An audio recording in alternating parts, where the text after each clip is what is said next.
Good afternoon, everyone. So today we're going to make a very quick tutorial on how to create shadowing behind the words that you want to use for your jewelry or for just in general, adding shadows behind your text. I'm currently going to do it in Design Space as that is the popular demand. I do use different apps and or programs.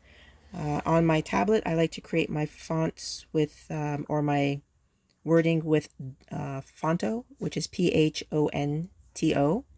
And you can get that in Apple, you can get that on Android. And I also like to use Photoshop. But for today's sake, because I was asked, I will do Design Space. And my machine is a Cricut Explorer 1. I don't have a Maker or an Air 1 or 2, so I'm not sure how the Design Space is for you guys. Also, my machine has to be connected to my laptop. I don't have Bluetooth. So let's see here. So I opened up a new project in Design Space. I will click the text icon and it opens up a window here. In the window, I will write the word blessed, as you can see. Now, the font that you see here is a standard font with Cricut. I personally like to use my own font, so when you click fonts, it's going to show you all the other Cricut supplied fonts, but I will go to my system.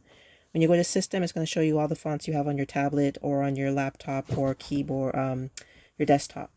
So I will enter in the one I like. And I like cursive fonts whenever I'm doing projects. And we know with cursive, the letters are supposed to be connected, but you'll see here that they're not. So to fix this issue, I go up to letter space and I will click the arrow going down, which means to decrease the space in between the letters. And since I don't have a set setting, I will continue clicking until I'm satisfied with how it looks. And that should be good. So I will move this up here and I will weld the letters together. Welding means to attach them. I know you saw there's a little icon that says attached as well, but I like welding. Welding is like when you take two pieces of metal together and you stick them together, you fuse them. So I fused the letters together. Now I will also duplicate this because I like to always keep a copy on the side. And even if I make mistakes, I can always go back here, but I still like to keep a copy on the side. Now to be able to differentiate between the top layer and the bottom layer, I'm going to make another duplicate and I will change this duplicate to yellow so I can better see it. And now you have two. Now for the sake of this video, because there are many other different techniques and I will do those another time, I will show you this easier one. So now you see if you take the one that you've changed the color of and you overlay it or overlap it, you can see you will have some sort of shadowing behind it. But because they are duplicates, when you do it properly, they are really over one another and you won't really see the black behind it. It'll be more of a very thin outline. So to avoid that, I make several duplicates of this one.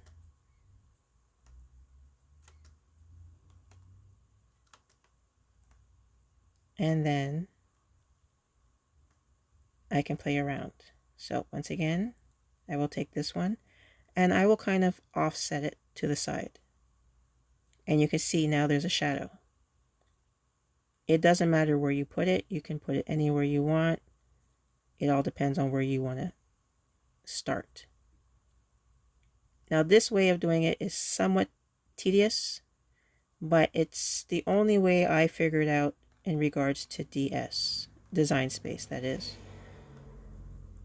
I will upload videos in regards to how I did it in Photoshop and in Fonto. However, we'll start small. So with all my other copies, I've spaced them out so I can see them. I will start to overlap. Now you will see that some of them will be on top, and some of them will be behind them. If they're on top like this, you will go over to the Arrange button and send it to the back. Let me show you that again. I clicked here, send it to the back. Let me do that again. You highlight the one you want, and you will send it to the back. Now it's behind.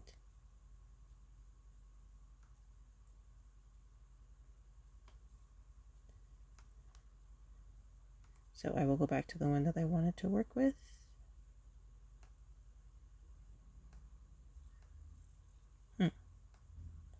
There we go. I think I found it.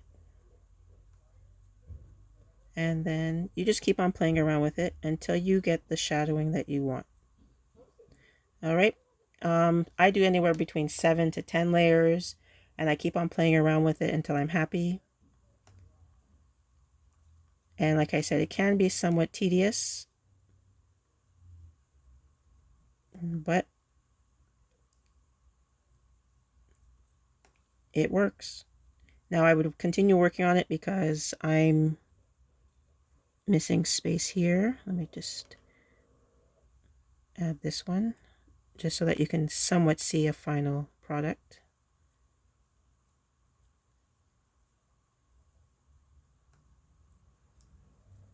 Oop, kind of lost it there for a second. Where'd it go?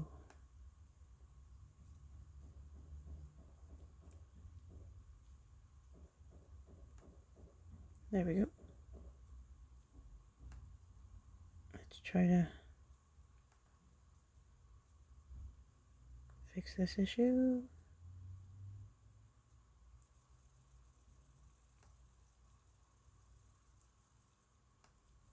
So there's still more work to be done. I have to fix the D over here and the S's over here, but you get the gist of it. And that's basically how you do your shadowing or shading or overlaying or offsetting, whatever term you want to use in regards to adding a shadow behind your text in Design Space. So I hope that was to your liking. Hope you got as much information from it as possible. For more videos, please like and subscribe to my page. I have just restarted doing this, so please have patience with me. Apologies for all the background noise and everything. Please click the little bell for any notifications, and I look forward to helping you guys out again. Have a great day.